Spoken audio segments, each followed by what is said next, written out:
Hey everyone, Hugh here from Plaguelands Media, bringing you another book review. This time I'm reviewing The House by Edward Lee. This is a collection of two of his novellas, The Pig and The House. And before I begin, I am just going to give you a little disclaimer. This review is going to contain content that many of you, if you are intelligent, are going to find highly offensive and highly disgusting. If you don't want to hear about this kind of thing, please switch off the video and go and watch something else. I will forgive you just this once. But I just want you to know the contents of this review are going to delve into topics that are highly disturbing. If you are still with me, then let's go and watch another episode of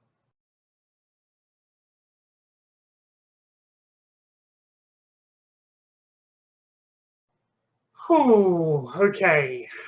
The House by Edward Lee. Edward Lee is an author I have read once, and after I read that novel, I pretty much thought I'm not going to read any more of his work.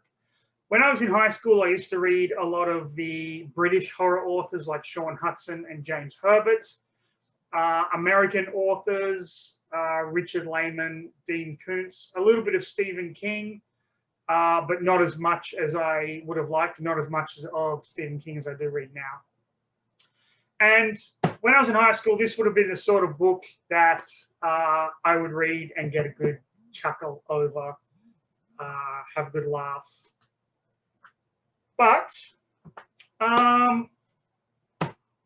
yeah, the reason I'm reviewing this is because I read the premise of these novellas, and I thought, you know what, this might be good for a bit of a giggle, have a bit of a stupid review this time. And then I started reading this, and I read the very first little chapter and realized I had made a terrible, terrible, terrible mistake. Edward Lee writes gross out horror novels. So you basically know just from what he writes what you're getting in for. So if you're interested in that sort of thing, yeah, that's fucking fantastic. Each to their own. This just isn't the sort of stuff that I enjoy reading these days, although in all honesty, I probably would have, as I said, back in high school. It's the same with film. I don't like torture porn horror movies, although I will watch them, but gross out for the sake of gross out just isn't my thing. Now, this is something I do not do in my reviews, but I'm going to do it for you so you have a great understanding of where I am coming from. I'm going to read the first part of the first novella, book one, The Pig. Sissy looked at the shot glass full of pig semen and threw it back neat. Without hesitation and in a smooth single gulp, she swallowed it all, smiled to the camera, and licked her lips as though she had just tasted exemplary cuisine. And then, Sissy, what the? No! Then blanched and threw up on the floor. Fuck, Leonard, this is sick, she sniped, more falling out of her mouth as she did so. This stuff tastes like... Then she threw up again. Leonard was appalled. Sissy was appalled. Even the pig was appalled.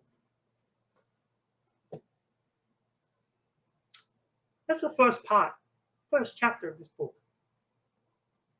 Now, this first novella, The Pig, is basically a story about a man who wants to make a movie. He's a writer who wrote a short story called The Confessor, which got published in a magazine, but he really wants to turn it into a movie, and he wants to send it to the Sundance Film Festival, and hopefully his dream is to win Best First Film or whatever. So he goes to steal some camera equipment from his job at a broadcasting station, gets caught, goes to jail. While he's in jail, he gets brutalized by everyone else in the prison, which he seems to take in his stride because he grew up on a farm where his father had sex with farm animals. Don't ask me how those two are connected. It does seem to come back later in the story. So he gets out of prison, steals the equipment again, doesn't get caught this time, but he needs money to make a film, falls in with some mafia guys. They lend him $4,000 to make his movie. He thinks he has a year to pay back $8,000. They only give him a week when he doesn't have the money, although he does finish his film. He does send his film off to Sundance. When he doesn't have the money, they cut out one of his testicles, and then they take him to a house in the middle of nowhere, and they expect him to film basically pornography to pay back his debt. There are two heroin junkie women in this house that do all kinds of things with all different animals, horses, dogs, eventually a pig, hence the name of the novella, The Pig. They have men come up there. Sometimes the mafia guys bring back prisoners there and murder them, and he is expected to film them as like a snuff film. Things like that. It all goes into disgustingly graphic detail, including, and I did give you a disclaimer, remember, don't fucking get mad at me if you're still watching this. I did give you a disclaimer. There is one scene where there is a gentleman that is brought to the house who suffers from a very rare disorder that makes his penis and testicles grow to an enormous length. And they make a movie where the guy who is the cameraman is forced to go around and star in this film, and his job is to have sex with the giant penis man's pee hole. Yes, that's in there. Ultimately, what happens is, I'm sorry, I forgot a very important part. There's a cult living in a compound on the other side of a hill. So what happens is the mafia guys steal a pig.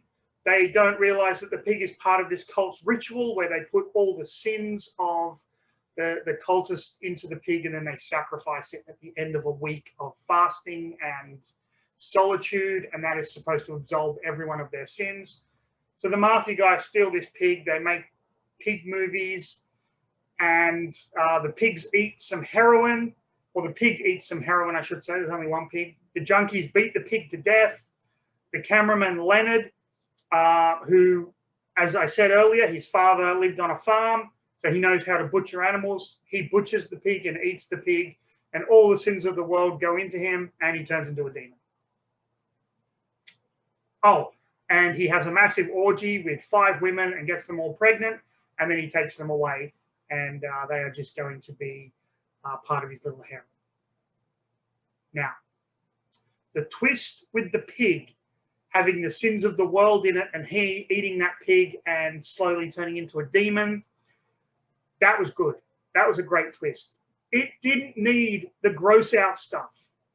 It was completely superfluous to the story, and in actual fact, all it did was detract from what otherwise would have been an absolutely fantastic little novella. The gross out stuff was just, it was just too much. It really was. But I knew what I was getting into, so I'm not complaining about it. That's just my opinion. Now, the second novella in this, The House, was much better because the gross out stuff was kind of limited. It takes place in the same house that the pig took place in, but it's like 30 years later. And our main character, Melvin, is socially awkward, never had sex, 33 years old, living with his millionaire father, who's just married this woman who's incredibly attractive, and a naturist, which means she likes walking around the house naked while everyone looks at her breasts. So he is hired to write a piece on this house. He has to go and spend a week there because people believe it is haunted.